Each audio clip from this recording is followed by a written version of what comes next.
Apologies for the slight delay. Could I just remind those of you who still have your mobile phones on, if you could switch them off. It's a great pleasure to welcome Iwona Blazwick to the AA. I think it's the first time that she's giving a talk here. I think most of us are now quite familiar with her enthusiasm, hard work, and vision in terms of curating, even though she has been the director of the Whitechapel Art Gallery for a relatively short time. And I think the recent exhibition of Mies, which has come from the States, has also added, in a sense, to a lot of visibility and success for the gallery. Before going to the Whitechapel, Iwona was at the Tate, where she was head of exhibitions and displays at the Tate Modern, and she was responsible for co-curating the installation of the collection and formulating the exhibition program. Before that, she was an independent curator, and also, I suppose, around this period, she was the commissioning editor for contemporary art at Phaidon, where she created the ongoing book series Contemporary Artist Monographs and Themes and Movements. In addition to her work as a curator, she's taught at a number of schools in the UK in the various May programs, and has contributed to a lot of publications, writing on artists such as Cornelia Parker, Rachel Whiteread, and anthologies such as Fresh Cream, which was published in 2001. She was also the editor of Tate Modern Handbook and Century City, and writes on art criticism for numerous periodicals. Please welcome Iwona Blazwick.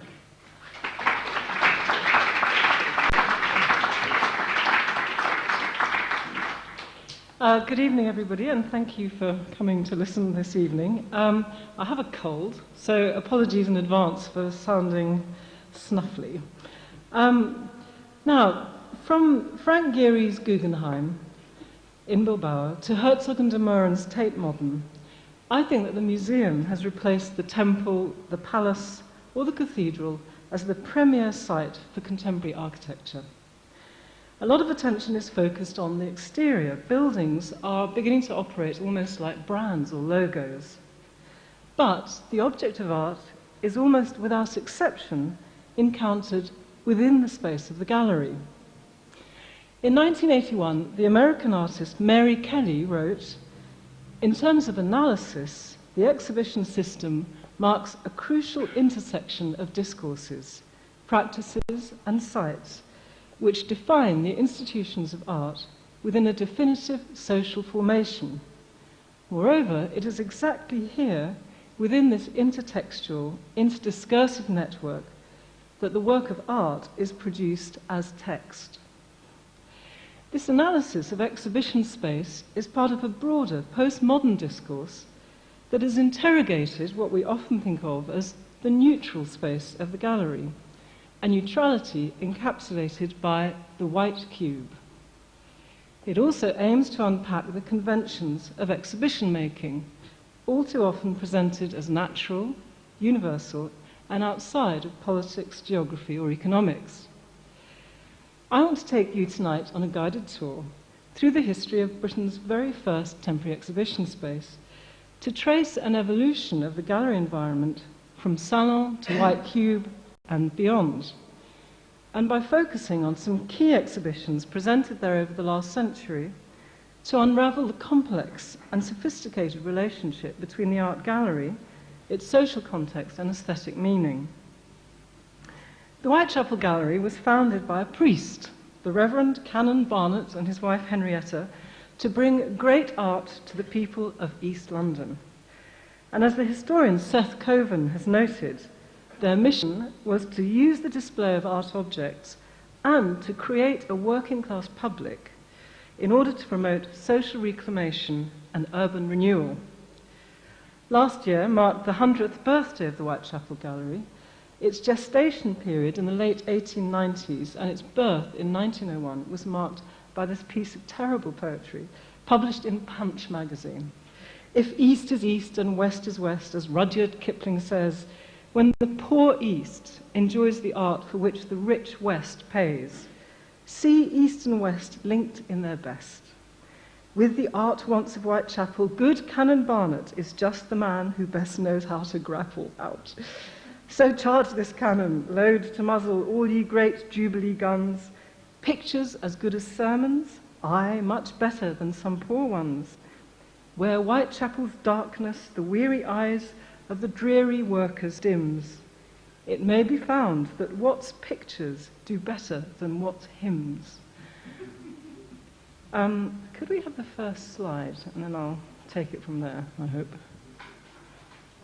In this respect, the gallery and the exhibitions presented within it were expressly seen in instrumentalist terms of moral guidance and redemption. Furthermore, it was seen as a critical tool in class conflict.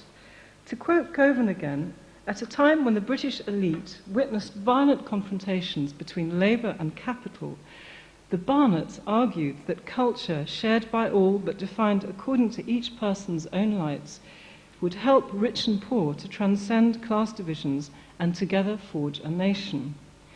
Influenced by the art critic John Ruskin, they also conceived of pictures as providing a gateway to God, to the realm of the spiritual.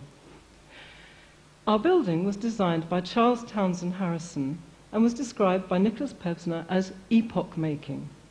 It encapsulates all the spirit and ideology of the arts and crafts movement, bringing together references to Norse mythology and incorporations of nature with its trees of life, you can see on the side there of the big blank screen. Its references to the neo-Romanesque and its glass, half-panelled, half-moon window and arched doorway, and its dream, never realised, of a commissioned mosaic here, I don't know how this thing works, is this it? Here, dedicated to culture and the working classes. The top-lit interior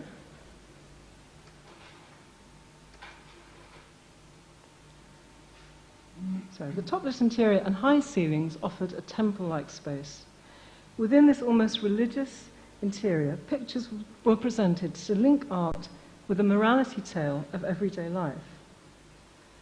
The Whitechapel Library next door, go back, which is only 4 years older than the gallery, built in 1896, is resolutely Victorian in style, but nonetheless incorporates uncommonly large windows in order not only to maximize light for its readers in a pre-electrical time, but also to shine as a beacon of knowledge within the darkness of the impoverished East End.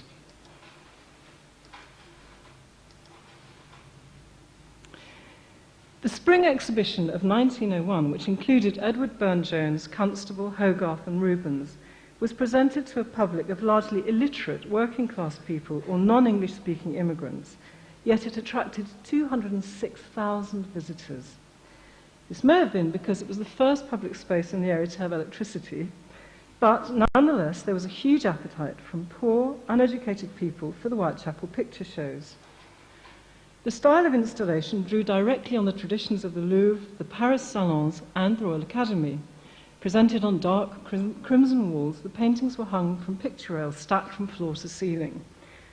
Brian O'Doherty, author of the paradigmatic book Inside the White Cube, describes this exhibition system as follows. Each picture was seen as a self-contained entity, totally isolated from its slum-close neighbour by a heavy frame around and a complete perspectival system within. Space was discontinuous and categorizable, just as the houses in which these pictures hung had different rooms for different functions. The 19th century mind was taxonomic, and the 19th century eye recognized hierarchies of genre and the authority of the frame. Here, exhibition space, with its deep crimson walls and stacked hang, mimics the grand country house, where the accumulation of paintings over the centuries was reflected in their accretion, one on top of the other, in the domestic space. The viewer here encounters the work of art not as a real object, but as an illusion, a window onto another world. When transposed into the poverty-stricken environs of the East End, the question arises as to whether the organisers attempted to use paintings as a means of transcendence and even escape, presenting working-class East Londoners with a passive, private and non-conflictual solution to their economic misery. As Coven comments, the catalogue descriptions and the exhibitions as a whole strove to create the illusion that workers were actively promoting their self-betterment by viewing art, while in fact they were being diverted from or directly challenging the basis of power in society. I think that's a questionable critique, but we'll go back to it. This exhibition of Japanese art and culture, presented in 1902, was a vast display of art and life, and it included porcelain, ivory carvings, bronzes, lacquer, metalwork, furniture, books, musical instruments, armor, and 109 color prints by ukiyo-e artists. It also reconstructed a Japanese room, a model of a tea house, and a temple pictured here. This kind of exhibition making refers directly to the great world fairs of the 19th century. The first was held in 1851 in London at the Crystal Palace. When Karl Marx saw it, he called it a big exam in which all nations had been summoned, the huge World Congress of Products and Producers. The world fairs which sprang up across Western Europe provided expositions of the industrialized, capitalized West. They emphasized new industrial production and newly conquered territories. They also mirrored the rise of ethnography and ethnographic museums by incorporating exotic cultures. In the Paris Fair of 1900, entire African villages were recreated and peopled. Some of the exhibits inconveniently died as they succumbed to low temperatures and Western diseases. In her brilliant study, Ethnography and National and Cultural Identities, Annie Coombs has paid special attention to the year of this exhibition. She writes, "The year 1902 marked the renewal of concerted strategies by both parliamentary parties to promote the concept of a homogeneous national identity and unity within Britain. Imperialism was one of the dominant ideologies mobilized to this end. The empire was to provide the panacea for all ills, the answer to unemployment with better living conditions for the working classes, and an expanded overseas market for surplus goods.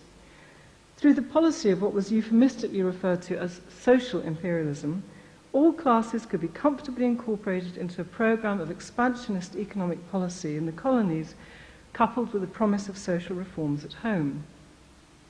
End quote. A benevolent paternalism, making use of empire as a potential living geography lesson, was transformed into a more specific call for the recognition of the superiority of the European races. The conference of the Empire League Educational Committee of 1902 noted, "The process of colonization and commerce makes it every year increasingly evident that European races, and especially those of our own islands, are destined to assume a position in part one of authority, in part one of light and leading in all regions of the world." So there was a marvelous kind of evocation of the power structures of empire. This early example of multicultural display reinforced not only notions of empire, but of non-Western cultures as being some way static, outside the trajectories of the Enlightenment. At the same time, however, they provided a thrillingly exotic form of escapism as potent as a trip to Disneyland. And although this integration of tools, icons, objects of worship, and objets d'art reflected an anthropological understanding of non-Western cultures, it can also be understood as well rather modern, in that artistic production is understood within a broader cultural context. It's a question we could return to. I noticed a review of your recent exhibition of African architecture which was critical of a lack of context. How much contextualizing do we need to understand or appreciate art created in other cultures? Does this kind of contextualization serve to demote art objects to ethnography? By contrast, if we see art out of context, are we serving to incorporate it into a universalizing system of aesthetic values which fails to accord cultural specificity? It's a bigger question.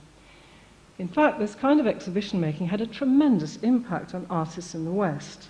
As we know from looking at post-impressionism through to cubism, the avant-garde saw in these displays of non-Western cultures new formal strategies which offered a rupture with their own art historical genres, so brilliant, so very concretely evoked by the previous exhibition. They have played, therefore, a pivotal role in the evolution of modernism. I wanted to continue looking at this very overt relationship between exhibition making and politics with a project that took place at the Whitechapel in 1939. The Stepney Trade Union knocked on the door and asked the gallery if they could hire the space to stage an event featuring a young Spanish artist who wanted to raise consciousness and funds around the Spanish Civil War. The artist was Picasso, and he presented just one work, Guernica. This is an image of Clement Attlee, then leader of the Labour Party, sitting on a platform in front of the painting, addressing local people, many of whom went on to fight the fascists in Spain. Exhibitions are not, therefore, merely forms of escapism or a means of engendering passivity. This exhibition was an overt form of propaganda that used contemporary art to deliver a powerful critique of the evils of war. The fact that the Stepney Council members and Picasso himself were all members of the Communist Party were to have very particular consequences for the Whitechapel in the post-war years, and we'll return to that. In her pivotal study, The Power of Display, A History of Exhibition Installation at MoMA, Mary Ann Staniszewski situates exhibition making within the broader context of the 1950s. Now we're moving forward in the century. This is a quote, an image of the human race that flourished after World War II, when institutions such as the United Nations and UNESCO promoted a vision of a like-minded and related global humanity.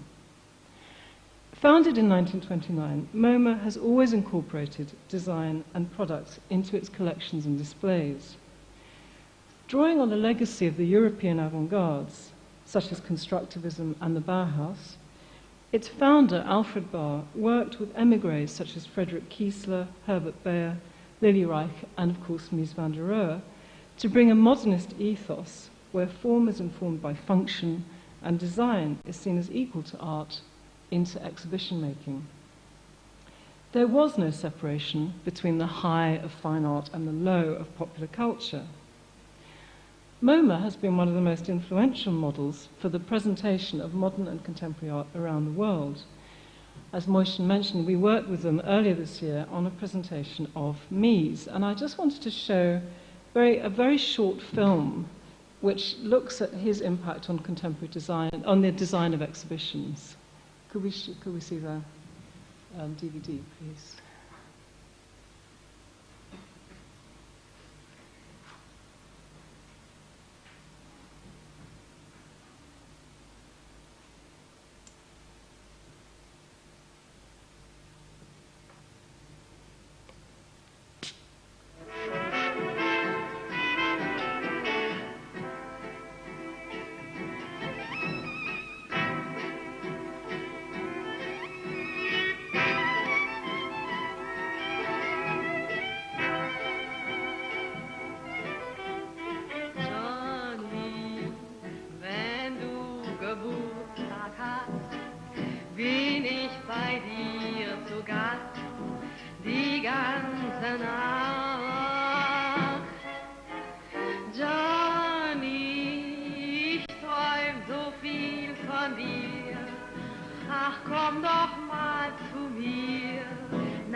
By the 1920s, exhibitions had become an essential form of communication and persuasion in the modern world. I'm Terence Riley, and this exhibition was curated by Barry Bergdahl and myself. Ludwig Mies van der Rohe declared that exhibitions must be demonstrations of leading forces and bring about a revolution in our thinking. In fact, Mies's reputation as a member of Germany's architectural avant-garde was initially created through the publication and exhibition of his unbuilt visionary projects. In 1926, Mies was made vice president of the Deutscher Werkbund, a progressive national alliance of industrialists and designers. Over the next 10 years, Mies became known throughout Europe for organizing and designing innovative exhibitions.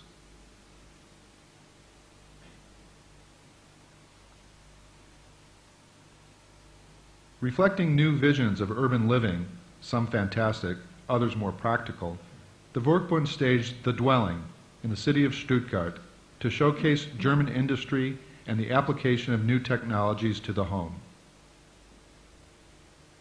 The most celebrated component was the Weissenhof housing colony, which addressed the need for low-cost housing in Weimar, Germany. Referred to as a built exhibition, the colony featured experimental housing designed by leading European architects, including Le Corbusier from France, J.J.P. Oud from the Netherlands, and Walter Gropius and Peter Behrens from Germany.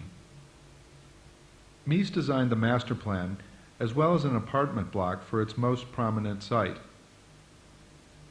Initially open to the public, the freestanding houses, row houses, and apartments later became homes to over 60 families.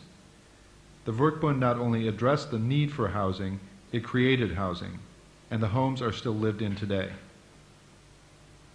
The dwelling also included exhibits of materials and products for the housing industry. Commissioned by the Association of German Plate Glass Manufacturers, the glass room was designed by Mies and his longtime collaborator, Lily Reich.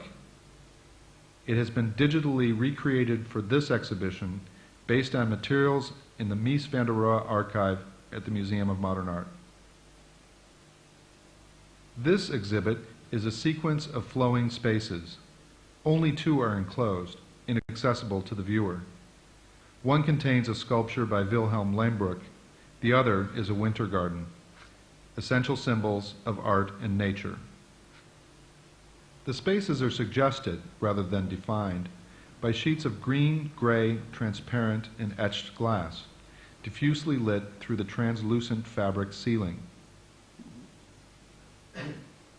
In this austerely sensual environment, the sheets of glass produce myriad reflections, not only of the plants, the sculpture, and each other, but of the viewer as well. Adjacent to the glass room was this exhibit for the German linoleum works, designed by Mies, Reich, and the artist Willy Baumeister.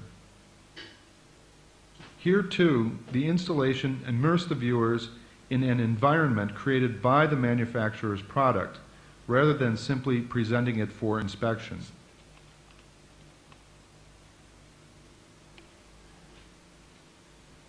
That same year, Mies and Reich also collaborated on the Velvet and Silk Café, constructed for the Women's Fashion Exhibition in Berlin. Set within a vast exhibition hall, they draped brightly colored silk and velvet to define the relatively intimate spaces of the café. Once again, their design was both material and spatial.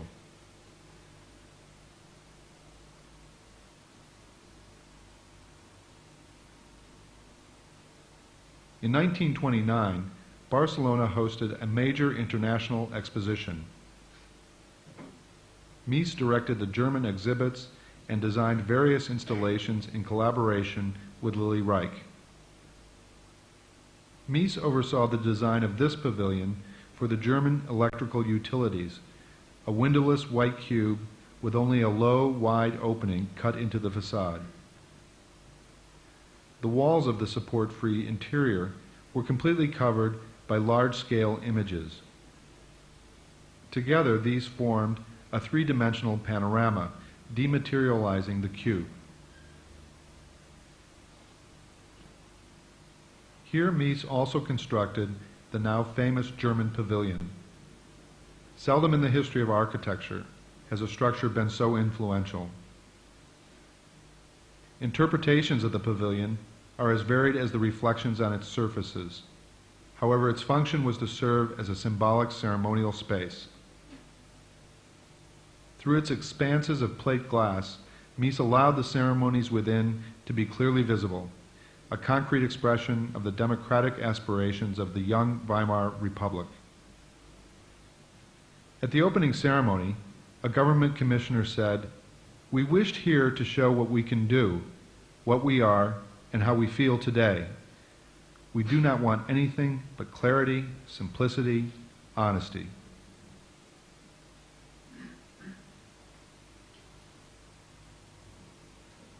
In 1931, as part of a larger event called the German Building Exhibition, the Werkbund sponsored The Dwelling of Our Time, another major display of architecture and design. Inside this enormous hall, full-scale temporary structures designed by progressive German architects such as Lily Reich, Otto Haesler and Karl Volker, and Robert Vorholzer, Max Wiederanders, and Walter Schmidt filled the space. Once again, Mies was named overall director and designed both the master plan as well as the most prominent structure, a freestanding single-story house. Reviewing this house, the young American curator, Philip Johnson, observed that this three-dimensional type of composition defied photography or even appreciation from but one point of view. Only by walking through the building can an idea of its beauty be obtained. The experience described by Johnson has been virtually recreated based on materials in the Mies van der Rohe archive. While no one ever lived in this temporary house, the selection of furnishings, some designed by Mies, others by Reich, and the architectural finishes and details suggest Mies's contemporaneous projects. As in the Tugendhat house, Mies created a Versenkfenster, a glass wall that can be lowered into the floor, dissolving the boundary between interior and exterior. In this house, Mies further explores the spatial ideas he put forward in the German pavilion at Barcelona, designed 2 years earlier. The space is defined by walls, some freestanding and veneered in exotic woods, others extending beyond the enclosure of the house to define exterior courts. Only the service spaces are completely enclosed, including the bathroom, a curved volume that separates 2 bedrooms. The other spaces flow through glass walls dressed in silk curtains into the semi-enclosed courts. As in the German pavilion, a sculpture, also by George Kolbe, reflects in a shallow pool of water.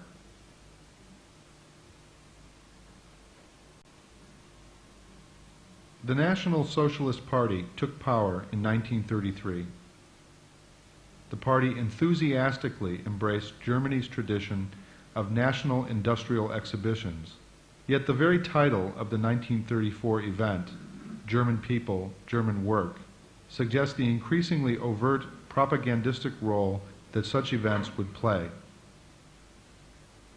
While this exhibition was held in the same hall as the 1931 event, it was organized around a monumental axis, presided over by a German national eagle.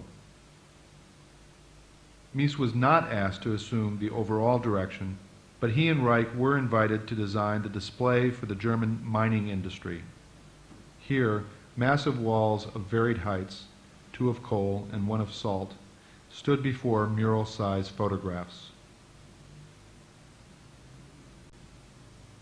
Their abstract design stood in stark contrast to the political theatricality that dominated the exhibition.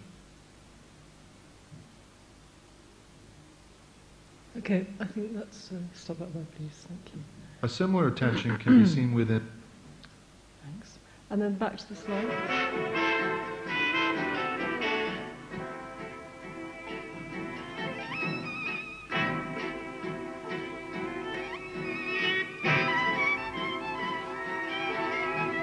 By the middle of the 20th century, there was a shift from the future to the now. Where the early European avant-gardes projected utopian possibilities, many of which perished in the dystopian realities of the 2 world wars and the transition of revolution into totalitarianism, exhibitions in the post-war period started to present the possibility of modernity realized in the here and now.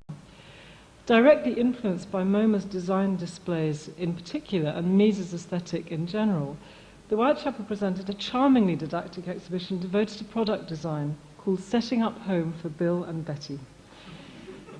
Setting Up Home for Bill and Betty was an exhibition devised by the British Design Council to entice local people living in the ration book austerity of post-war London with fresh, modern design and lessons in good taste.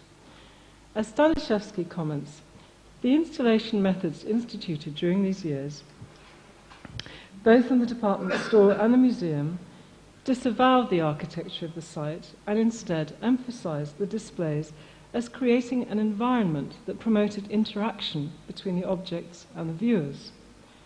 This exhibit presented the values and aspirations of a middle-class nuclear family. In 1955, the first commercial TV channel was launched in Britain, the Conran Design Group was formed, Mary Quant opened her first boutique. There were fears of brainwashing by the advertisers. As the scholar Barry Curtis has commented in his account of the proto-pop group, the independent group, these artists were interested in the new identities created for the reception of new pleasures and in an aesthetic use and assimilation which was generally complicit with and expert in the terms of mass culture. They were interested in objects and components which were anonymous, additive, and expendable. The groundbreaking exhibition presented at the Whitechapel Gallery in 1956, this is tomorrow, presented a series of extraordinary environments encapsulated in the vision of the modern in the everyday. The project was devoted to the possibilities of collaboration between architects, painters, and sculptors. There were 12 groups of practitioners working not so much in collaboration as Lawrence Alloway described it, antagonistic cooperation. Theo Crosby, who was the technical editor of architectural design, was the driving force behind bringing together the groups. They included artists such as Richard Hamilton, Nigel Henderson, Eduardo Paolozzi, Victor Passmore, and Kenneth and Mary Martin. The architects included Erno Goldfinger, Alison and Peter Smithson, Jim Sterling, and Colin St. John Wilson. Each of the 12 groups, who could be roughly divided between constructivists and proto-pop independent group, each had a limited edition poster. Here's a portrait for the group. Fantastic use of graphics. And, of course, the pivotal Richard Hamilton, what is it that makes today's home so different, so appealing?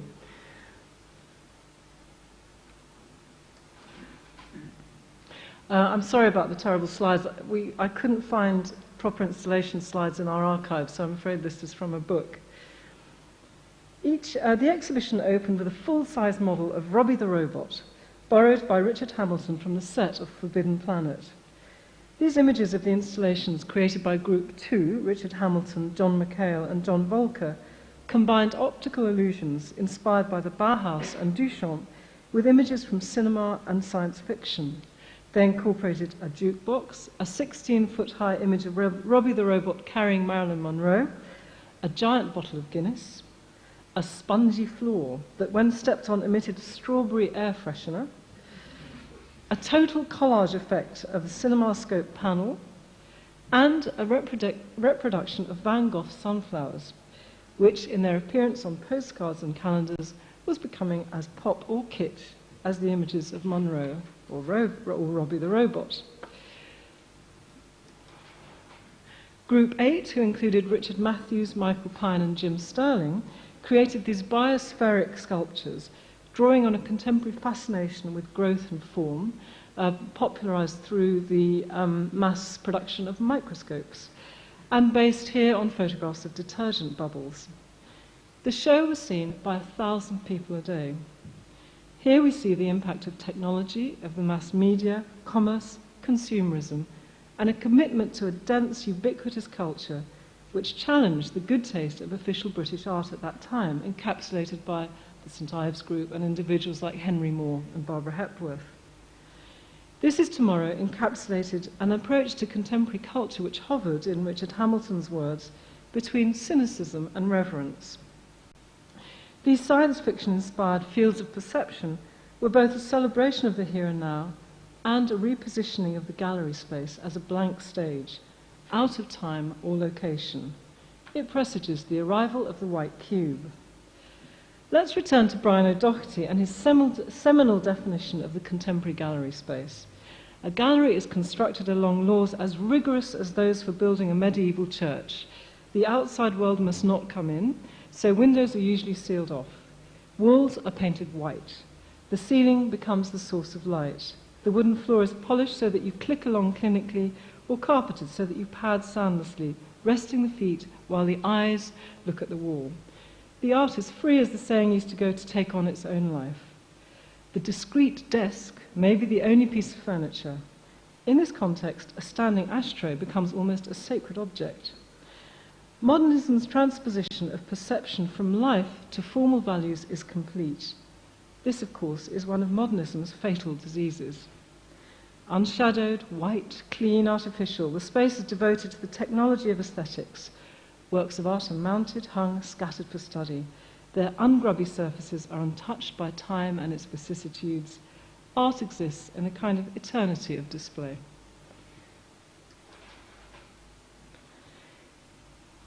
An art historian named Margaret Garlake has made some researches into an important moment in the 50s history of the Whitechapel, which also touches on the ICA and various cultural institutions here and in Latin America and Europe.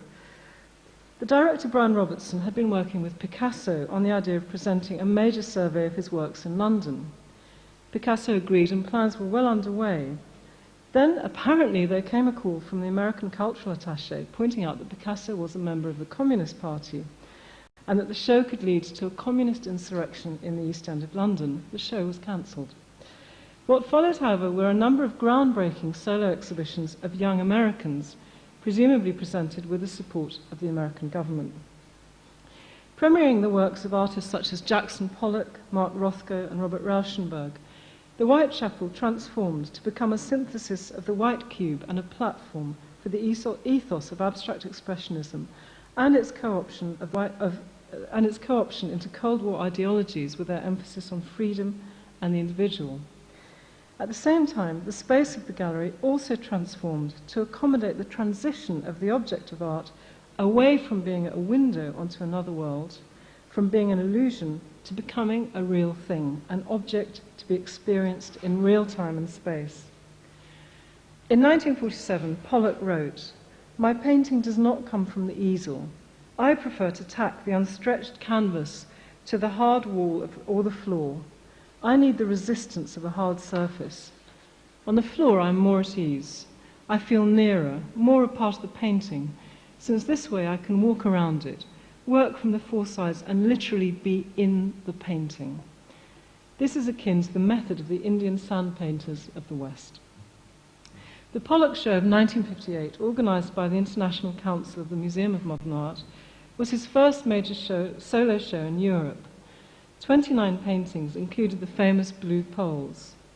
The architect Trevor Dannett was commissioned to design the space for a fee of £105. As you can see, the ceilings were lowered, reflecting the low-slung emphasis on the horizontal, encapsulated by modernism. I think you can also see Mies's influence in the freestanding temporary walls made of breeze block. Cheap, simple to build, and contemporary, a perfect modern material. The screens enabled each work in the exhibitions of Pollock and Mark Rothko to be seen on their own. The gallery became saturated in and activated by surfaces of floating colour. The paintings themselves, no longer stacked or suspended from the top of the wall, were installed to emphasize a one-to-one anthropomorphic relation with the body of the spectator. We become lost, within the physicality of the painting itself. Not a projection through perspective and illusion, but an environment in its own right, an expanded field of vision. There's a wonderful letter in our archives from Mark Rothko to Brian Robertson, which tells how this installation at Whitechapel became the basis for all his subsequent installations, that it was here that he worked out the exact height from the floor of his paintings, which then provided the blueprint for all his subsequent shows.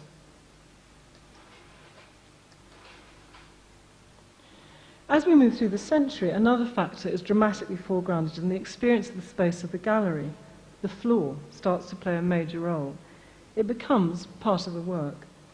In 1969, the American minimalist sculptor Donald Judd exemplified the jettisoning of the plinth and the use of the floor not only as a support for the work, but as a new field of making and experience. Along with artists such as Carl Andre and Sol LeWitt, the floor, usually understood as a horizontal grid, offering an organizing structure and principle of potentially infinite growth, The floor is horizontal in access and democratic in intention. The spectator occupies the very same space as the work of art. His or her relation with it has shifted from a vertical, retinal experience to a phenomenological one. It is no accident that at the same time, through the 1970s and through really to the present, concrete has replaced wood as the gallery flooring of choice. This reflects the way art is made, literally transposing the site of production. The salon created a plush frame for the easel painting produced in the atelier. By the mid-20th century, art dramatically expanded in scale and adopted industrial techniques and materials. When artists converted storefronts and warehouses in downtown Manhattan into studios and exhibition spaces, they also deployed the architectonics of factory spaces with their open span spaces, deep receding perspectives, harsh fluorescent lighting, and hard industrial surfaces.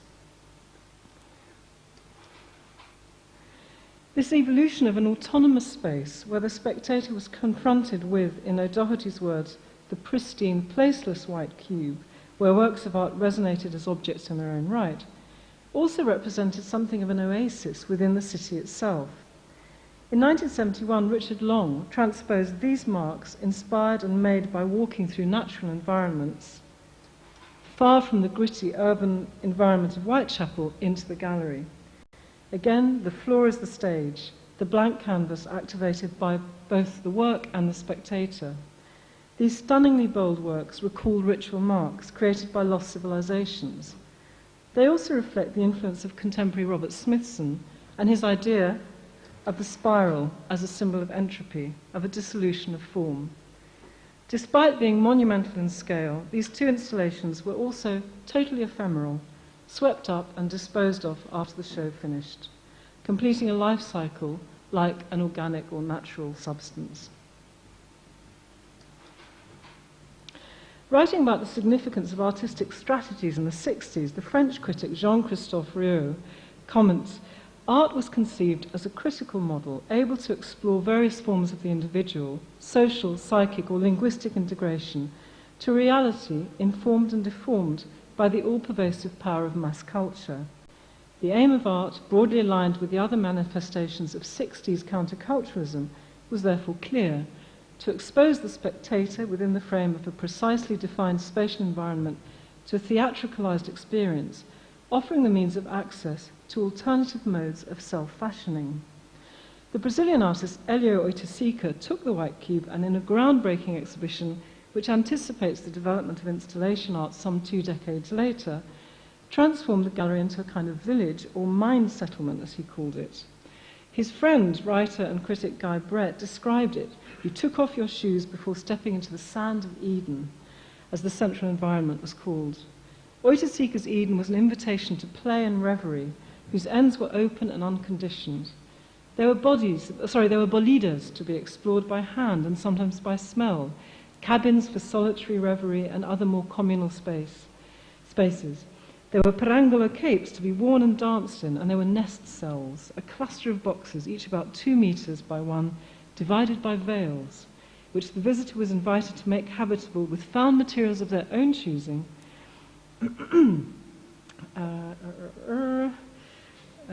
and in their own way. Instead of the confrontational, irreducible objecthood of the minimalists, he proposed open voids to be entered and inhabited. He allowed a subtle exploration of the relationship between the subjective and the social, the poetic and the material.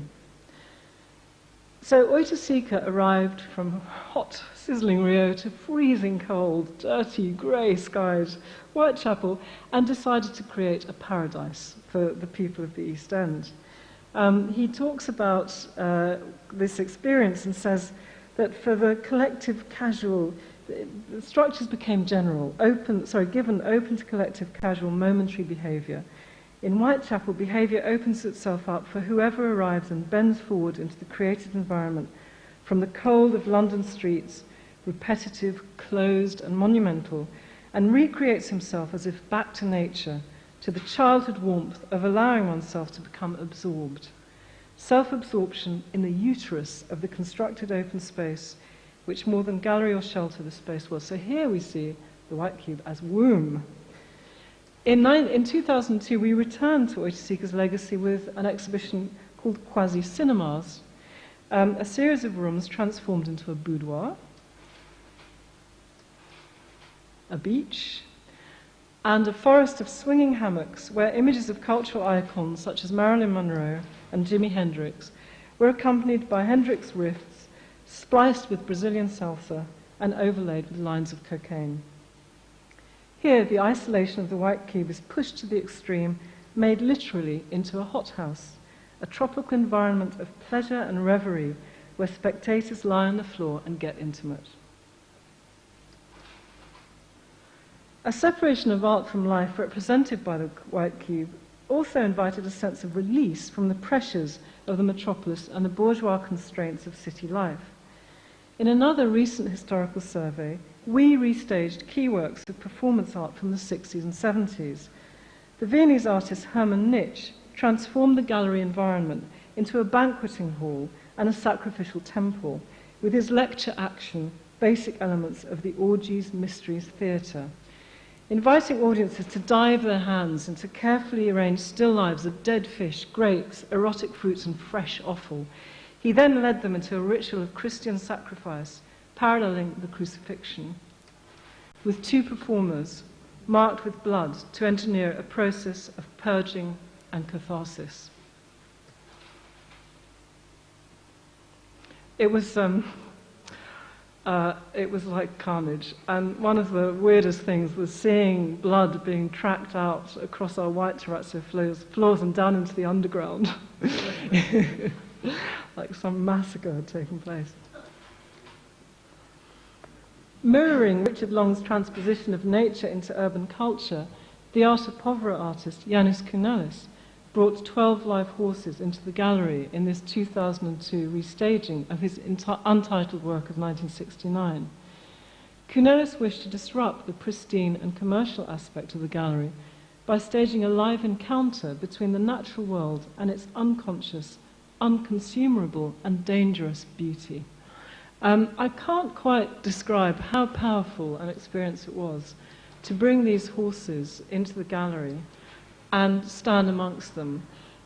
Typically we see horses, if we ever see them, at football matches or in the countryside, outside. When you bring them inside a gallery, you realize how huge they are, how beautiful, and how potentially very, very dangerous. And it was a kind of awesome experience being in the same space with them for a day.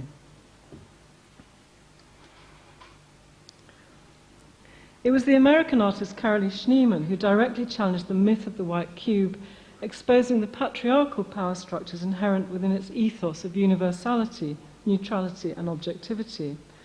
A pioneer of performance art, she used the gallery as a stage for her remarkable work Interior Scroll, in which she read a sequence of feminist manuscripts unrolled from her vagina. She presented Meet Joy, staged live and in person, for London audiences in 2002, where a group of strangers stripped off to be covered in paint, paper, raw chicken, mackerel, and hot dogs in an orgiastic rite. It was great. The typical characterization of the museum space by the early 20th century avant-gardes has been as a mausoleum. In Marinetti's Futurist Manifesto, he denounces all museums as cemeteries, public dormitories where one lies forever beside hated or unknown beings. Museums, absurd abattoirs of painters and sculptors ferociously slaughtering each other, cemeteries of empty exertion, calvaries of crucified dreams, registries of aborted beginnings. Great stuff. Yet, by the second half of the century, artists like the German performer Joseph Beuys picked up from Picasso's propagandist display of Guernica to deploy the gallery as a political platform, to act as a virus from within the institution itself. He chose speech over objects, saying at the time of this lecture, given at the Whitechapel in 1972, thought and speech should be seen as plastic. My main interest here is to begin with speech and to let the materialization follow as a composite of thought and action. My pedagogic and political categories result from Fluxus, To impose forms on the world around us is the beginning of a process that continues into the political field. A total work of art is only possible in the context of the whole of society. Everyone will be a necessary co-creator of a social architecture, and so long as anyone cannot participate, the ideal form of democracy has not been reached. Here the exhibition space becomes a lecture hall and a laboratory, a place where in the context of the civil rights movements and the anti-Vietnam War rallies of the late 60s and early 70s, Londoners could reflect, discuss, and agitate. In the dawning of a postmodern attitude, contemporary artists moved from an avant-garde attitude to the past as something to be destroyed, wiped clean, or at least to have an Oedipal relationship with, towards a recognition of history. History became once again a subject, no longer as a grand narrative, but as a series of stories which could be reinvoked through the lens of appropriation and even irony. This installation of the photographs of Gilbert and George relates back directly to the salon hangs of the 19th century and the 1901 Spring Exhibition. In Marco Livingstone's words, G&G transformed the 2 floors of the building into a cathedral-like space, ablaze with colour and teeming with imagery of confrontational impact and heraldic directness. Their use not only of primary colours, cut across with a black grid, combines with the luminosity of the photographs to suggest stained glass windows. Yet their images are of the abject and the homoerotic, as if forcing the history of religious icons to come out of the closet. They jettison the neutrality of the white cube to reiterate the atmosphere of a white chapel, filled with images of the profane. In 2001, the American photographer Nan Goldin similarly played with the genre of the salon and the church in her installation of a major retrospective titled Devil's Playground. Rejecting chronology, Goldin edited clusters of works into narrative sequences.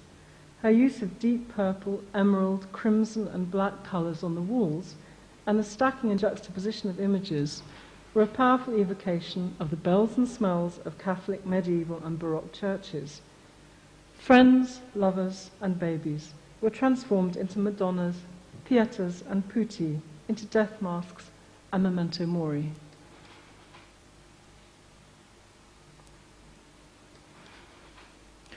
Perhaps the most self-interrogating architectural installation within the evolving space of the gallery has been Liam Gillick's exhibition, The Wood Way, shown in 2002, for which he attracted a Turner Prize nomination. He describes his approach to the show as a demonstration of a compromised, functional utopia. He incorporated 2 series of individual ceilings and structures titled What If Scenarios and Discussion Islands into one enormous structure. The use of different coloured perspex through which the spectator saw the space and each other combined horizontal windows to frame and reframe the gallery itself, literally through rose-tinted glasses.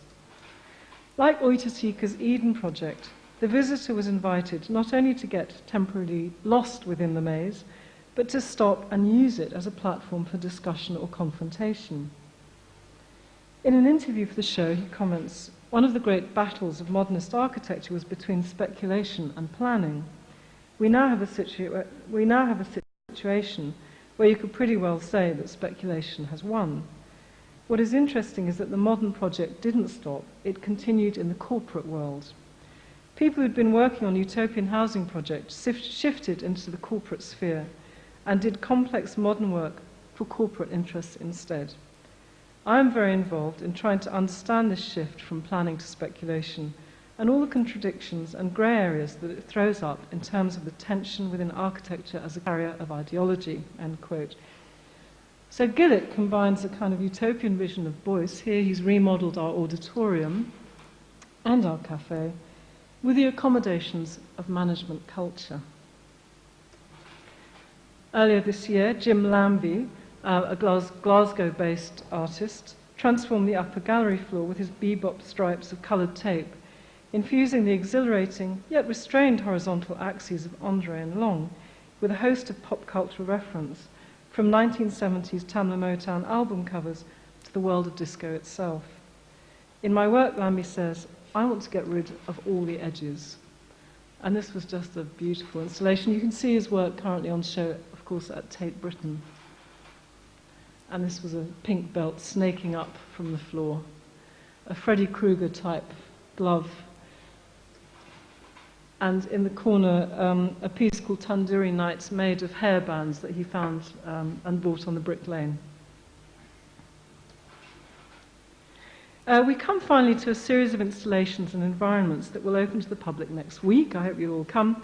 The Spanish artist Cristina Iglesias creates canopies, cast walls, wooden constructions and copper screens to combine formalism with the Baroque, the phenomenology of the here and now, with the Orientalist and Arcadian projections of desire. As you walk into the Whitechapel Gallery, you'll see a canopy hovering above the viewer, imprinted with the fossil remains of organic forms, at once natural and ornamental. Her cityscapes look like the ruins of lost civilizations, but are actually made of cardboard. Oh, sorry. Oh, that's it. Is that stuck? Using the gallery walls as her original, Iglesias peels away imprints to create an infinite rhizome-like series of structures that mimic a lost original. Sorry, we've lost a slide, never mind.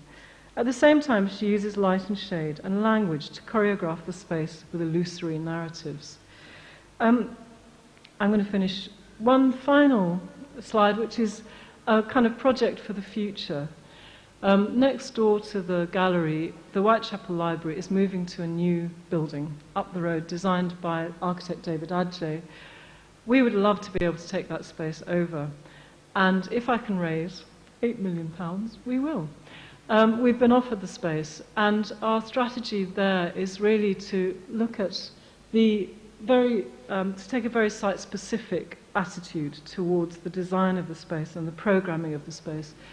As I said, the library was built in 1896, and it coincided with a particularly vicious anti-Semitic pogrom in Eastern Europe.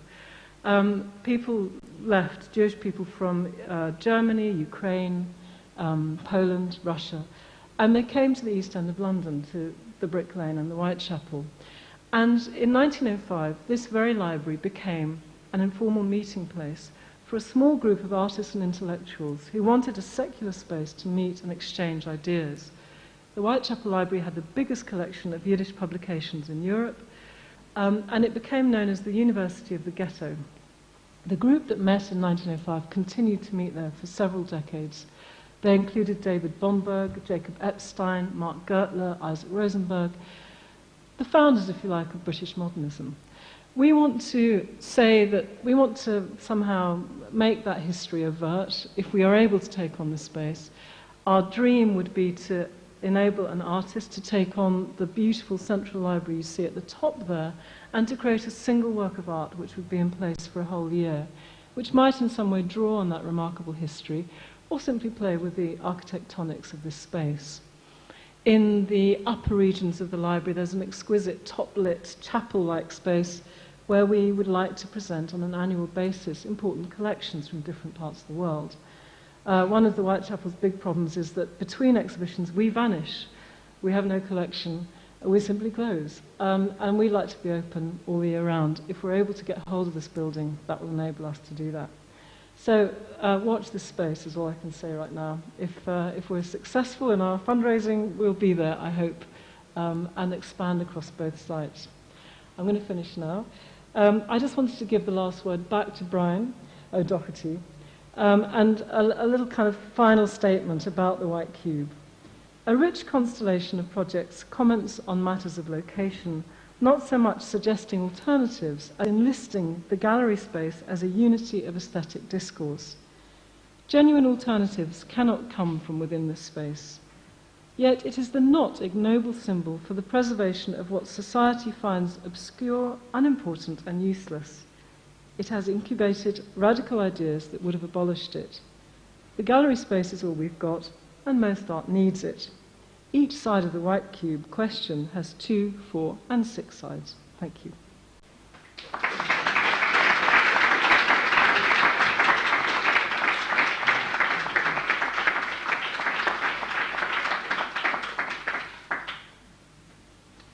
So hopefully you'll have a few minutes for questions. I think somebody will be collecting the money for the Go to- for, I'll go for the on. library My when cat. you all leave. Maybe I could just ask a small question, which is that part of the presentation is very specific about the nature of the white cube, and there's a moment where you are also discussing the way that the space actually becomes transformed with Dunnett's work and the 105 pounds. Now it seems that it's quite difficult in a way for the space itself to be transformed radically, and it seems that in the more recent examples it's really the art practice itself that's transformed the nature of the space rather than, in a sense, architectural interventions. Maybe that's because they're expensive, maybe the nature of the relationship between the architectural and the art space is also something that doesn't have the same kind of utopic, probably, dimension. I'm just wondering whether you have any thoughts about the question of the issue of the transformation of the space, not through art practice, but actually through spatial transformation. Well, I think that artists are greedy, and I think that what we see is actually just a kind of movement at the beginning of the century from the object of art to the environment of art. And so increasingly, architecture, having provided a framework, becomes assimilated, incorporated within the language of art production itself. The two have become synthesized. And I think we see also one thing I didn't and couldn't show you was the increasing use of video installations, where you're completely disembodied and totally incorporated in time and space through narrative and light. So I think that's what's happened, is that Rosalind Krauss's famous book and thoughts about the expanded field have come to bear. Maybe there'll be a ricocheting back from that. I suspect there will. And there are these sort of swings, I think, in artistic production. And the sculpture show that we presented last summer showed a return, in a way, to a kind of centrifugal, gravity-based, object-based practice. What do you think about, it seems to me that the Hayward, in some ways, have tried to utilize architects or architecture in some way in terms of being more explicit about their settings. What are your thoughts about that kind of that type of practice? I think that the problem with successive generations of curators, if I may say so, is that we all kind of arrive with our own sensibilities, our own generation, and we want to somehow impact on that space and to make it reflect contemporary production. And yet there's a history, and often a very fine and necessary history, that is incorporated within the architecture.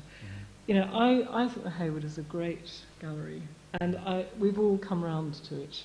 We've gone from, being a kid with my parents thinking it was fantastic to thinking it's ghastly, to going all the way back again and realising actually it's a very interesting piece of architecture. And I think that's the tension.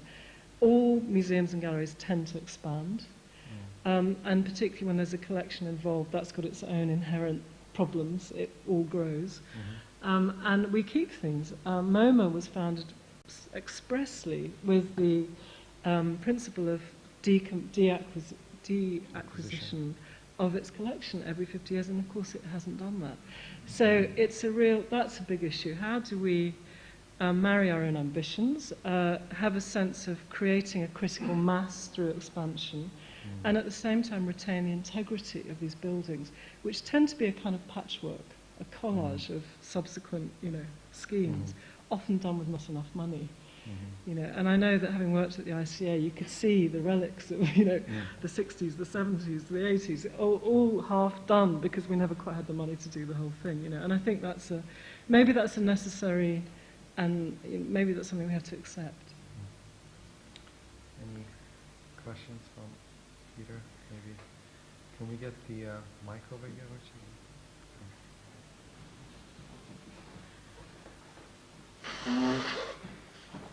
Just if the red light is on. Hello. Iwona, I was trying to count as you were going through the slides how many slides were taken relating to the upper gallery space. And I think I got to about 10 or possibly 12. And I was interested in the whether maybe you could talk a little bit about the relationship between the two gallery spaces, specifically at the Whitechapel. That's the lower gallery and the upper gallery, where both in terms of the initial historic intention, in terms of the Canon Barnett and the idea of a kind of very didactic, kind of paternalistic educational sense to the gallery. And historically, was there a difference between the upper gallery and the lower gallery, and how it related to that whole program? Nope. Secondly, whether how you as someone who's working in the spaces currently sort of regards that difference between the two, and is it? I'm kind of curious. Is it something about the nature of that's inherent in the nature of the spaces that leads to somehow the things that were chosen to be shown tonight are actually things that relate to that lower space rather than to the Well, obviously, tonight, one. because I guess you're all architects, are involved in thinking about space and design and so forth. I was really trying to focus on those moments which are exemplars not only of what happened in the gallery, but also tend to be symptomatic of much, much bigger, tendencies. As far as the upper gallery is concerned, I honestly don't know how it was broken up, to be honest. I can't tell from the archives, and I probably need to do much more research into that. Most recently, in 1985, Nicholas Sirota, who was director at that time, had a major refurbishment and installed the top, beautiful top glazing, and reorientated the entire circulation flow. Originally, you went to the upper gallery from the street. I know that much because I've seen a picture. And so it had a different access. And I think it was used really more as an education space. I mean, the galleries, for example, always shown work by children, by local artists. There was a ladies' sketch club. And the East End Academy, which we're reviving, by the way, next year. And so I think it always had this kind of juxtaposition of the so-called amateur and the educational, and then these kind of big blockbuster type shows. In terms of the dynamics of upper galleries, having worked in two spaces with them, they're a bit of a nightmare because no one likes climbing stairs. Everybody gets exhausted. You'll find that you get half the numbers at the top of the gallery than you do at the bottom. It was something that we always thought about in Tate Modern. How do we get people to the top of the building and then get them to filter down? How do you prevent museum exhaustion? I think all of those are really important aspects. People get tired, they need to sit down, you need disabled access and so forth. It's a really critical question. What's the experience of seeing something when you're out of breath and you've climbed hard? It's damn well got to deliver something pretty good. So I think all of those come into play when we think about that. The way that I want to use it is really to create juxtapositions. So earlier last year we had Elio Oiticica, Brazilian from the 60s, with Gillick, as two kind of utopian moments. In the summer we'll be showing Janet Cardiff and George Boris Miller, who use sound, juxtaposed with Philip Lorca de Courcia, who's a photographer. One uses bodies, the other uses disembodied voices. And it's really using the spaces as a kind of, there is a didactic intention there, but it's not hammering you over the head with it, put it that way. And what I'd love to be able to do is to have parallel experiences which also go across time, so that you can have a historic moment alongside a contemporary moment. So that's the kind of future thought behind it.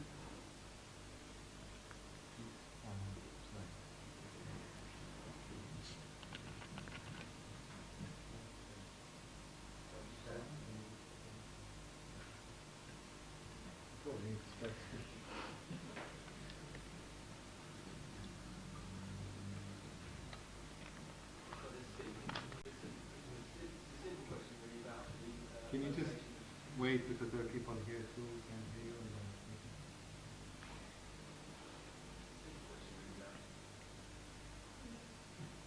you?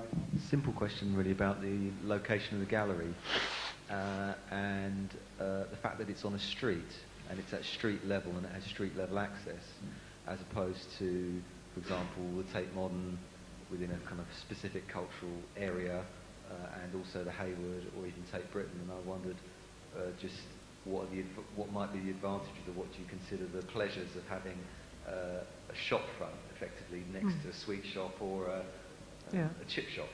Well, it has mixed benefits. Our outer foyer is a well-known drug dealing den. We have lots of crack and prostitution and all sorts of interesting activities which happen in the outer foyer, which are a total microcosm of what happens in the East End of London, which has become even more intense since King's Cross closed down. That has its benefits. I'm very happy for people to find a space off the street that they can do what they need to do, which has absolutely nothing to do with coming to look at the art. I think the design was very much about creating a separation, actually, from that dirty, noisy motorway that is the Whitechapel High Street to this calm, cool, white temple. And the way it's structured, it slows you right down. You've got the outer foyer where kids hang out there all day, it's great, actually. Then the inner foyer, that's where you orientate yourself, and then boom, you're into the gallery. You don't get that straight off the street into a work of art thing. It definitely slows you down. And I think that's a good thing, because it enables you to have an aesthetic experience, if you like. You're not wearing that, rush of getting through the city. You can slow right down and take pleasure in moving more slowly and in looking. We do have a very interesting local constituency, there's no question. It's one of the most cosmopolitan areas of Europe, actually. And since the kind of wave of the Huguenots, followed by Eastern Europeans, and now, of course, people from Asia, Somalia, we get huge influxes of different immigrant cultures, which we need to reflect and engage with in the gallery. And having a street presence really makes a difference. We want to try and make it even more open, so that those series of doors aren't seen as a barrier, but actually we can draw people in. And I think that obviously with our position in that location, the education thing is critical, because we are art education providers for 25 schools through Tower Hamlets, Newham and Hackney, and they all come in and we go from primary school to tertiary education. So that kind of access is also very important for those school groups. So I love it, it's great. Plus, we have our own underground station. I mean, it's literally embedded in the building. So it couldn't be more connected. And I think part of my role is to get over people thinking it's way out there in the East End. It's actually very, very central. The other thing I would say is that the East End itself has changed so dramatically. I don't know if you know this, but there are now 80, count them, 80 galleries and institutions in the square mile around the gallery. There are 10,000 artists. It's awesome. There are studio organisations. I mean, it is really a cultural hub, and I feel that it's, in a way, not unlike Soho in New York was in the late 1960s. We're just waiting for Gordon Matta Clark to come along and, activate it all. But in a way, a kind of extension of that question to do with the neighborhood and to do with the street is the fact that some of the early slides that you showed demonstrated also a kind of very direct political engagement of the gallery with not just the local community, but as part of some kind of expanded political practice. Mm-hmm. And in a way, it seems that it's harder for you, or at least one gets the impression that it's harder for you to engage with that kind of politics, because even when you have this local community or different constituencies, your role becomes that of provision rather than one of formation. There doesn't seem to be a kind of, political agenda, which might be the explicit agenda of the gallery. Or am I Well, missing it's not that? entirely true. We have this auditorium, it's 100 seats, and we do various programs like, there's a thing called Local Affairs, where every month we hand it over to a local group and say, do what you like with it. So we're also activating a film program. I mean, one of the issues is, can galleries become a platform for representation? Do they represent in some way the lived experience of these different communities? How do you counter the fact that first generation, Muslim families for whom the, women going out onto the streets is a problem? How do you counter the fact that we'll show a naked body to someone who's from a particular system of religious belief. There are all these things which we have to broker. I hope that the provision of this auditorium opens submission exhibitions like the East End Academy, a new film programme. We're getting a lot of Asian kids who are picking up camcorders and making films in the kind of post-Bollywood thing, independent filmmaking, also inspired by musicians like Talvin Singh. I'd like to find a platform for that. We're also doing peer critiques, where artists come and show work to each other, and we're expanding that to becoming film critiques, where, you know, if you've got no money and you're a filmmaker, you can make a 10-minute short. Where are you going to show that? TV isn't going to screen it, cinemas aren't going to show it.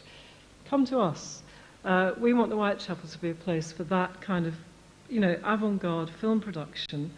With the demise of the Lux, I think we can fill that space.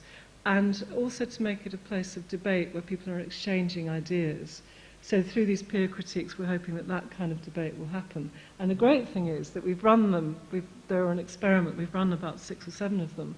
And people who didn't know each other before they met in the group are now going off and doing group shows together, which is really exciting. So that's been fantastic, actually.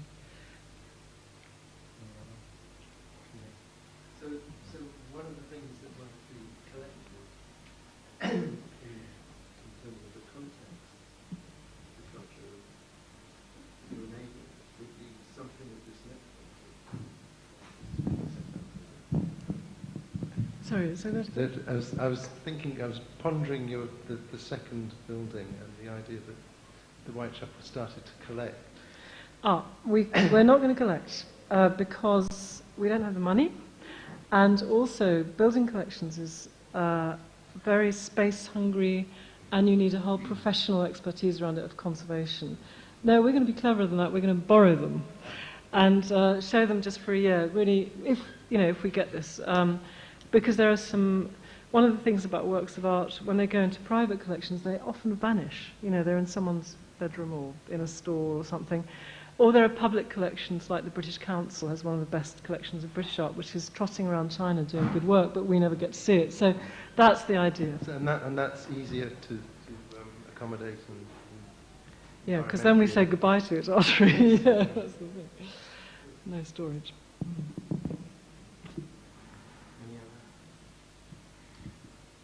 Well, Anna, thank you very, very much. Is there one? Somebody? Were you going to, Oliver? Well, I just wanted to use my chance to have a curator here.